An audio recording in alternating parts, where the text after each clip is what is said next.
power transmission.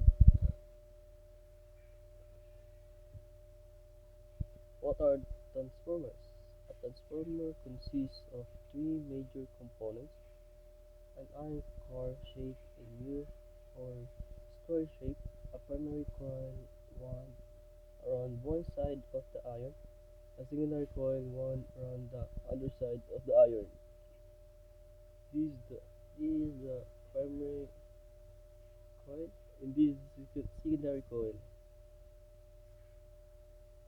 Next page.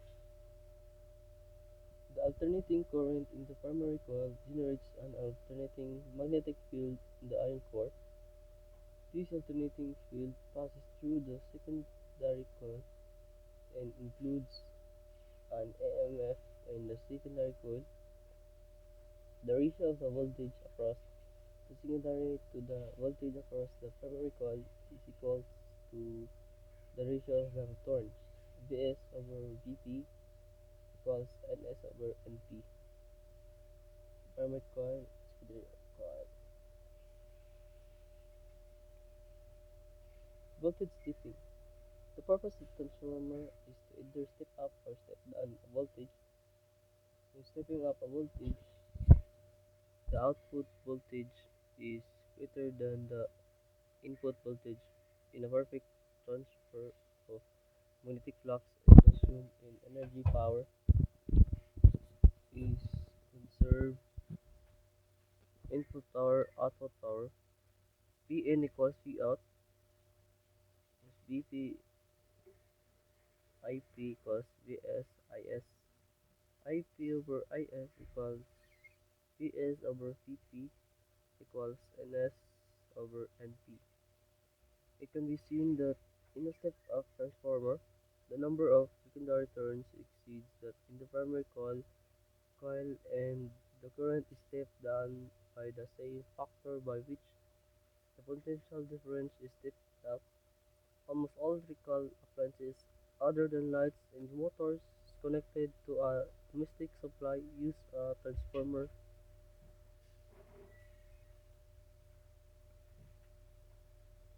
Measuring AC voltage. When comparing DC and AC power supply, it is necessary to carry out conversion to make a true comparison. Below is a regular sinusoidal AC voltage, as could be produced by a generator. The peak voltage is 339 volts. The peak-to-peak voltage (VPT) is defined as the difference between the maximum and minimum, in this case positive 339 to negative 339 equals 679 volts.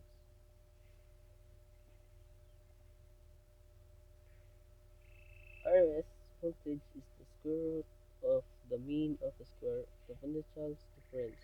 This complicated value is used because it gives the value of DC potential difference that has the same heating effect as the alternating potential. In the case above, the DC potential difference that would transfer the same energy is given by square root P 0 to the power of 2 over 2, where V0 is 339 volts. In Australia, the RMS is equal to 240 volts. Any AC current can be given an RMS equivalent value in exactly the same manner. When doing calculations involving power, always use the RMS values unless otherwise stated. Domestic wiring. We have here the main switch. This is circuit breaker, point power point, and the neutral bar.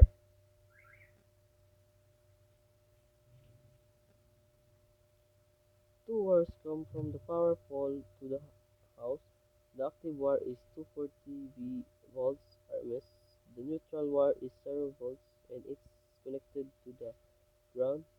The cable from the pole goes first to a mains connection, which contains a fuse in the active wire. Then it is connected to the switchboard or fuse box. A main switch is placed in the active wire so that the power can be easily cut in case of emergency.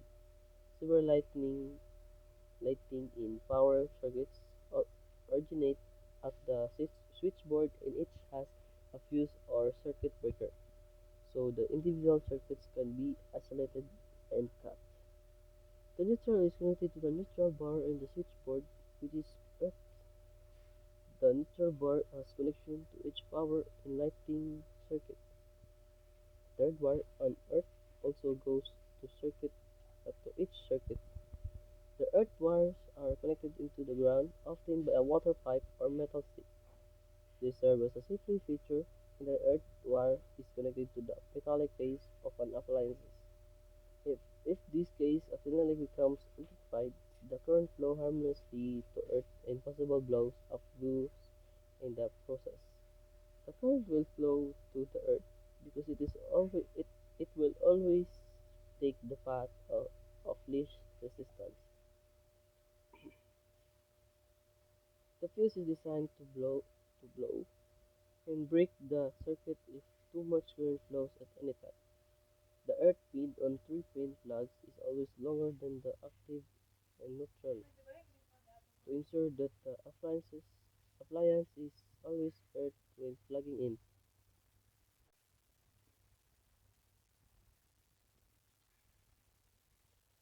RCD can always be used on a circuit board.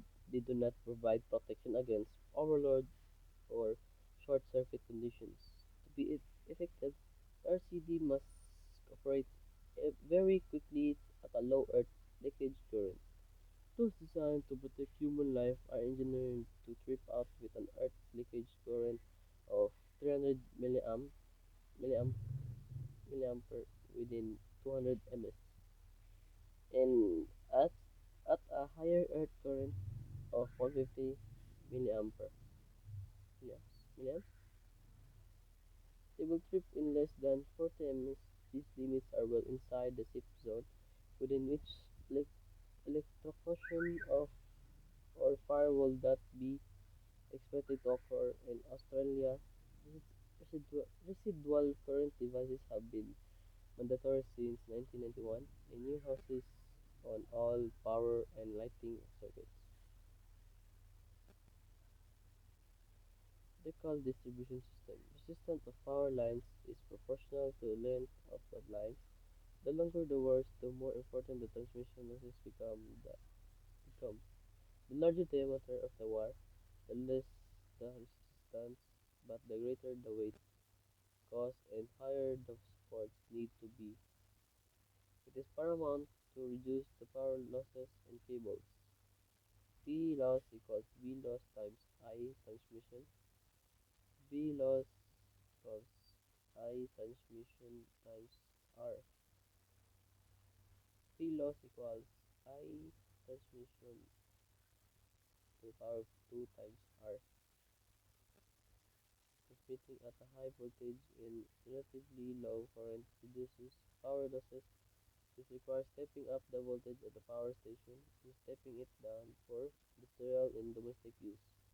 In order to transmit large blocks of power over transmission lines, it is necessary to use a high voltage, 500 kilovolt.